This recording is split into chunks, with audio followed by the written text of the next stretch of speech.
सबसे पहले आप तो ये फरमाइएगा सर, ये ऑब्वियसली आपके करियर के अंदर आपने बड़े इस तरह के हर्डली जिस तरह से लेजिस्लेशन पिछले दिनों भी की गई है और बड़ा एतराज़ भी होता रहा है, स्पेशल सेशन संडे को कॉल किया गया, it is I would say out of the ordinary, और एक बिल पेश कर दिया जाता है, उसका ड्राफ्ट अगर हम मुताला करें, पहली सेंस क्या आई आपको कि ये सिर्फ सेक्टेरियन वायलेंस को रोकने के लिए है?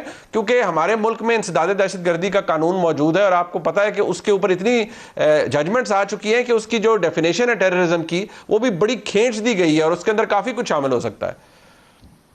बहुत शुक्रिया मनीप फॉर योर काइंड वर्ड्स। पहली बात तो यह है कि आप देखो, हमने तो इस मुल्क में 12.5 मिनट में 12वीं अमेंडमेंट भी पास होते देखी है, तो यूर राइट, बड़ा कुछ आपने देखा है। मेरा ख्याल है जो नर्वसनेस 2-3 चीज़ों से है। एक तो शुरू में जब वो वर्ड हो रहा है उसका प्रीएम्बल और फिर आगे डेफिनेशन शुरू होती हैं, उसमें एक से आप देखेंगे कि लफ्ज़ यूज़ हुआ हुआ है कि अगर आप अपने beliefs, ideological beliefs, religious beliefs और पॉलिटिकल व्यूज़ अगर आप किसी ताकत के ज़रिए से इम्पोज करने की कोशिश करेंगे तो फिर आप एक्सट्रीमिज़म की इस डेफिनेशन में आ जाएंगे। उसमें एक जुमला ऐसा भी है जहाँ कहता है कि जो कानून में अलाउड है आपके पास तरीका, वो तो ठीक है अपने बिलीव्स का, लेकिन उसके बाहर अगर आप वो इंस्टिगेट करेंगे, वायलेंस करेंगे, ये बड़ा सख्त है। लेकिन ये एक डिलेमा है पाकिस्तान का। आज हम बात कर रहे हैं, आज भी धमाका हुआ है और खार के अंदर वहाँ JUI के वर्कर कन्वेंशन में काफ़ी वहाँ पे भी बात हो गई हैं, अभी पता नहीं और क्या टोल जाता है। रोज़ शहादतें हो रही हैं।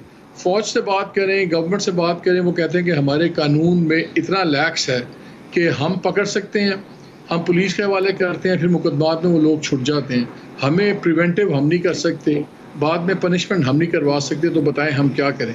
तो इसकी समझ तो आती है, लेकिन मेरा ख्याल है इस कानून में बहुत ज़्यादा वाइड मार्जिन दे दिया गवर्नमेंट को अब्यूज़ का और करने का। मसलन 90 दिन से लेके आप 1 साल तक आप रख सकते हैं किसी को।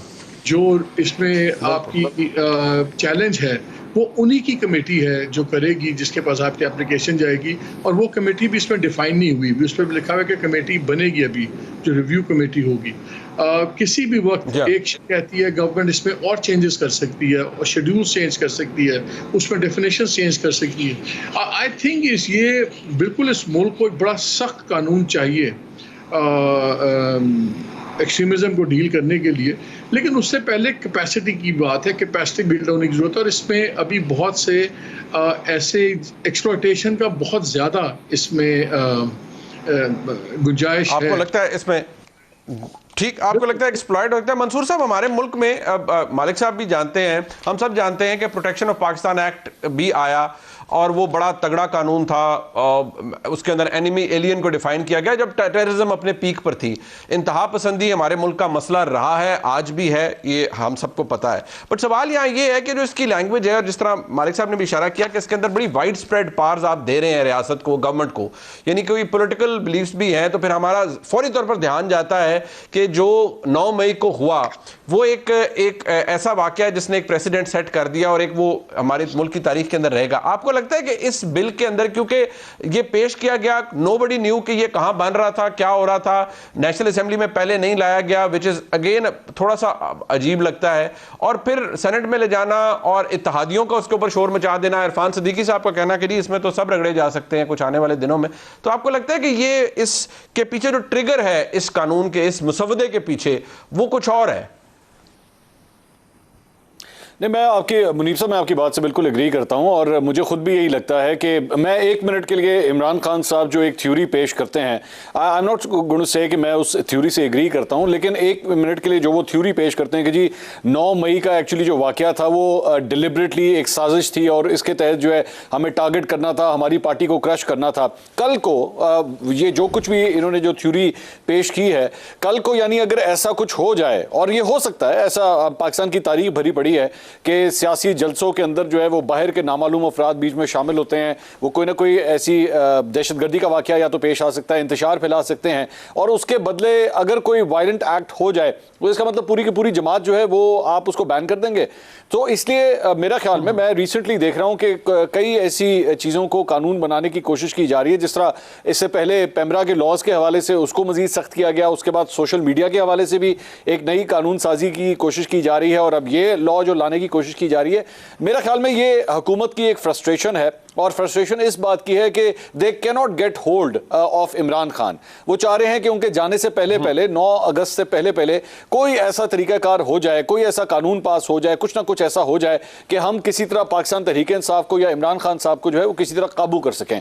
और दे आर लुकिंग कि शायद और कुछ नहीं तो तोशाखाना के अंदर हमें कोई वर्डिक्ट ही मिल जाए। ये सारा का सारा जो फोकस है वो लग यही रहा है कि पाकिस्तान तहरीक इंसाफ को या उनके चाहने वालों को जो है किसी तरह टारगेट किया जाए, और नेक्स्ट जो इलेक्शंस हो उससे पहले इतने वाटर टाइट किस्म के कवानीन बना दिए जाएं कि ये ना तकरीर कर सकें, ना कोई ऐसी वैसी कोई बात कर सकें, और इलेक्शन जो है हमारे लिए इजीली जो है हमारे लिए विन बहुत ज्यादा इजी हो सके।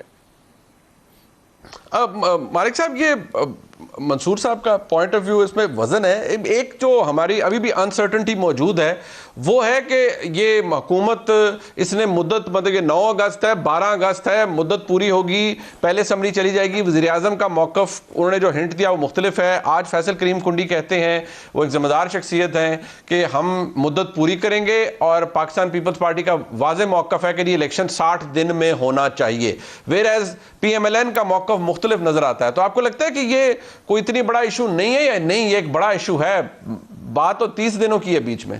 देखिए, मेरा ख्याल है कि ये इन्होंने गवर्नमेंट ने और इत्तेहादियों ने ज़रा ऑफ ट्रैक फेंकने के लिए किया हुआ है। सो अभी तक तो जो फैसला इनका है वो अर्ली वाला ही है, बिकॉज इनको वक्त चाहिए। अभी मियाँ साहब के प्रॉब्लम्स हल नहीं हुए, उनके लीगल इश्यूज भी हैं, उन्होंने भी आना है, उन्होंने आके अपने लीगल चीज़ों को सॉर्ट आउट करवाना है, और काफ़ी व्हील्स विद इन व्हील्स भी हैं। लेकिन पहले एक बात, पहले वाले बिल पे ज़रूर आप देखिएगा कि उसमें आज बड़ी बारीक गेम हुई है जो चेयरमैन सेनेट ने की है। सबको लगा कि जैसे बड़ा उन्होंने हीरोइक काम किया है कि देखें गवर्नमेंट करे ना करे, मैं इसको आज दी हटा देता हूँ रोस्टर से। हटाया क्यों? उनको तो चाहिए कि उसको कमेटी में भेजते ताकि कमेटी में डिबेट हो जाती। उन्होंने बड़ी बारीक वारदात की है, उन्होंने कमेटी में नहीं बिल भेजा और सिंपली उसको डीलिस्ट कर दिया।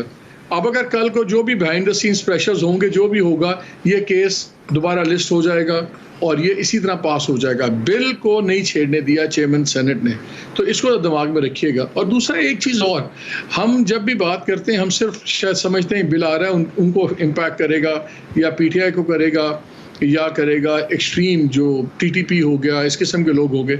हमारी मजहबी जमातें और हमारे बहुत से मजहबी लीडर ये भी बड़ा इन्वॉल्व हैं इकॉनमी ऑफ वायलेंस के अंदर। आपको पता है, अब नाम हम टेलीविज़न पे इस वक्त नहीं लेते, कुछ इतने बड़े नाम हैं जो टेलीविज़न पे भी आते हैं, बड़ी उनकी फॉलोइंग है, वो उनकी फैमिलीज़, ये ज़मीनों के कब्ज़े छुड़ाना, ज़मीनों के कब्ज़े लेना, ये भी हो रहा है। ये मजहबी जमातों के लोग कर रहे हैं। तमाम लोग आपको नज़र आते हैं, आप 12-12 करोड़ की उसमें फिर रहे होते हैं गाड़ियों में, पैसा इनका टैक्स 1 रुपया जमा नहीं कराते। मुझे बता दें, जितने बड़े नाम हैं रिलीजियस, हमारे पॉलिटिकल और रिलीजियस लीडर्स, वो कितना उन्होंने टैक्स जमा करवाया। अभी एक रिलीजियस लीडर फौत हुए थे तो उनका बैंक बैलेंस निकला था 5 बिलियन प्लस, जब उनके बच्चों का आपस में झगड़ा चला कि जायदाद कैसे बिटी। तो ये एक बहुत बड़ी रिलीजियस इकॉनमी है। ये सारे जमहूरियत के नाम पे इसको अपोज नहीं कर रहे। मैं सर ये पॉइंट आउट ये कर रहा हूँ कि ये बिल, इसमें बहुत अच्छी सख्ती चीज़ें हैं, इसको बेहतर फ्रेम होना चाहिए, और इसको सिर्फ PTI के जाविये से हमें नहीं देखना चाहिए। इसका जाविये का फैलाव बहुत ज़्यादा है और ये बड़े आराम से ट्वीक हो सकता है। इसलिए इस बिल पे that is all I wanted to say. लेकिन आगे की जो बात है, देखिए, I think it's quite clear कि ये डिले करवाएंगे, और जो इतना इंटरिम पावर्स मिल रही हैं गवर्नमेंट्स को, केयर टेकर गवर्नमेंट की जो पावर्स इन्हांसमेंट हो रही है, एक लार्जर पिक्चर के खदोखाल हमें वाजे होना शुरू हो गए हैं। अब आउट ऑफ पैरामीटर्स हमें नज़र आ रहे हैं कि एक डायरेक्शन किधर चीज़ें जा सकती हैं, क्या जाती हैं या नहीं जाती, वो तो अभी कुछ हफ्तों में बेहतर आइडिया हो जाएगा। लेकिन चल जाएगा, चीज़ें इतनी सिंपल नहीं है जितनी कुछ लोग चाहेंगे कि हम समझें। ठीक।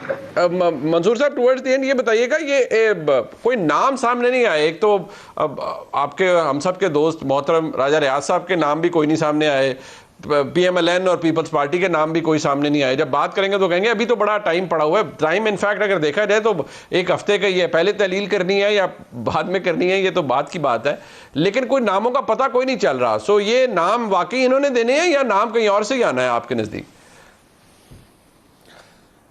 मेरा ख्याल में नाम तो यहाँ से प्रपोज ज़रूर किए जा रहे हैं, ऐसी बात नहीं है कि प्रपोज नहीं होंगे, नाम प्रपोज ज़रूर होंगे, लेकिन अप्रूवल उसकी वहीं से होगी जहाँ से हर दफ़ा होती है। और जहाँ तक आपने राजा रियाज साहब का कहा, तो मेरा ख्याल में तो राजा रियाज साहब को खुद भी नहीं पता कि कौन से नाम देने हैं। मैं नहीं समझता कि उनको खुद इस बात का पता होगा। अलबत्ता ये हकीकत है, ख्वाजा आसिफ साहब अभी आए हुए थे 2 दिन पहले मेरे एक शो के अंदर, तो उसके अंदर उन्होंने यही बताया कि 5 नाम जो हैं वो हमने फाइनल कर लिए हैं। उसमें से एक नाम जो है वो माजी में कुछ हद तक मुस्लिम लीग नून के साथ रहे हुए हैं और 4 नाम जो हैं वो दीगर हैं। लेकिन ये कह रहे थे कि सारे के सारे नाम जो हैं वो सियासतदान ही हैं और सबके सारे मुख्तलिफ सूबों से हैं। ये भी उन्होंने एक बड़ा इंपॉर्टेंट पॉइंट कहा। अच्छा। तो वी डोंट नो कि इन्हीं 5 में से, मुझे मेरी इत्तलात के मुताबिक इन 5 में से भी शॉर्टलिस्ट किया जाएगा 3 को, और 3 के बाद जो है फिर एक फाइनल नाम जो है वो हम सबके सामने आएगा। ठीक, मैं